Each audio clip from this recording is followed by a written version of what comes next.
আল্লাহ কয়টি জিন নিজ হাতে সৃষ্টি করেছেন এবং সেগুলো কি কি? আজকে আমরা সেগুলোও সম্পর্কে জেনে আসি। এক হাদিস ও ইসলামী কিতাব অনুযায়ী আল্লাহ বিশেষভাবে 4টি সৃষ্টি তার হাতে সৃষ্টি করেছেন। তা হল আদম, থ্রোন, কলম এবং জান্নাত বাগান। ইসলামী মতবাদে রচিত প্রথম সৃষ্টিগুলোর ক্রমানুসার আলোচনা রয়েছে, যেমন প্রথম পানি, পরে থ্রোন, তারপর কলম, তারপর লৌহ, তারপর আসমান ও জমিন ইত্যাদি। মহানবী সাল্লাল্লাহু আলাইহি বলেছেন, আল্লাহ আপনাকে বেছে নিয়েছেন। এই ধরনের বাণী দ্বারা বোঝায় মানুষের সৃষ্টির উদ্দেশ্য শুধু জীবন নয়, করুণাময় সম্পর্ক ও পরীক্ষা, অর্থাৎ ব্যবহার শুধু জীবনের জন্য নয়, আধ্যাত্মিক প্রকৃতির জন্য। কোরআনে বহু আয়াতে বলা হয়েছে আল্লাহ আসমান ও জমিন ও সৃষ্টিগত নিয়ম নিয়ন্ত্রণ করে রেখেছেন, যেমন সূরা জুমার ৩৯:৫-৬। সৃষ্টি আবৃত্তি হয়, অর্থাৎ আল্লাহ সৃষ্টি করেন, পুনরায় সৃষ্টি করেন। সূরা রুম আয়াত আল্লাহ শুরু করে সৃষ্টি, পরে পুনরায় সৃষ্টি করেন। এবার আমরা জানি আল্লাহ কি কি জিনিস সৃষ্টি করেছেন, তার ২০টি জিনিস। আকাশ। আল্লাহ আকাশকে ছাদ হিসেবে, সুরক্ষার কেন্দ্র হিসেবে, আলো, ব্যস্ততা ও নিয়ম নিয়ে স্বয়ংক্রিয়ভাবে কার্যকর করে রেখেছেন। জমিন।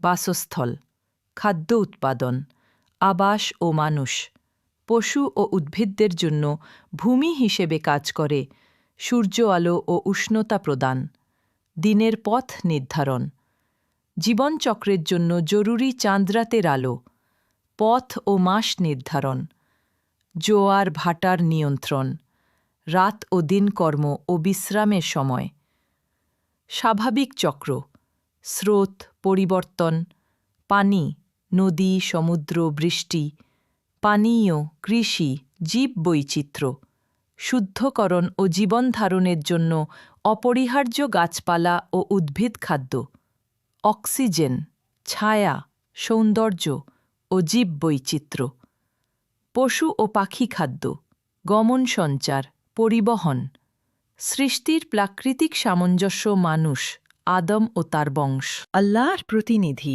খলিফা হিসেবে পৃথিবীতে অধিকর্তৃত্ব ও দায়িত্ব পালন করা, অধিকার ও পরীক্ষা।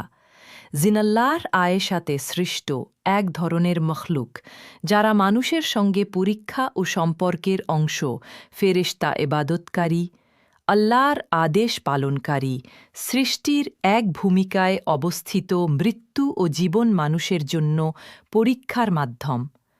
পরবর্তী জীবনের সাক্ষ্য সময়, দিন, বছর, ঋতু, পরিবর্তন, স্মরণ, সৃজনশীলতার ধাপে ধাপে বিকাশ, পরিশোধ, সব কিছু কায়েম রাখা, সুন্দরভাবে সৃষ্টিকে অগত্যা নিয়ন্ত্রণে রাখা, সৃষ্টিকে সজ্জিত করা, নিয়ম, আইন, সুন্দর সৃষ্টির আইন, সৃষ্টির অভ্যন্তরীণ নিয়ম, গ্র্যাভিটি, বায়ুমণ্ডল, বংশবৃদ্ধি ইত্যাদি। থ্রোন, আল আরশ, সৃষ্টির উচ্চতম প্রতীক। আল্লাহর কর্তৃত্ব ও নিয়ন্ত্রণের প্রতীক। কলম, আল কলাম, প্রথম সৃষ্টির একটি, যার মাধ্যমে আল্লাহ সব কিছু লিখেছেন, যেমন নিয়তি। লফ, কুন, বি, হওয়া, বহু সৃষ্টি করবার আদেশ। কুন, লোহ, আল্লোহ আল মাহফুজ, সমস্ত ঘটনার রেকর্ড রাখা, পরিগণনা করা। আলোর সৃষ্টি কিছু রূপে আলোকসত্তা বা আলোর ভিত্তি। কিছু হাদিস মতে ফেরেশতা আলোর সৃষ্টি। এরকম আরও ইসলামিক ইতিহাস জানতে চ্যানেলটি সাবস্ক্রাইব করে পাশে থাকবেন।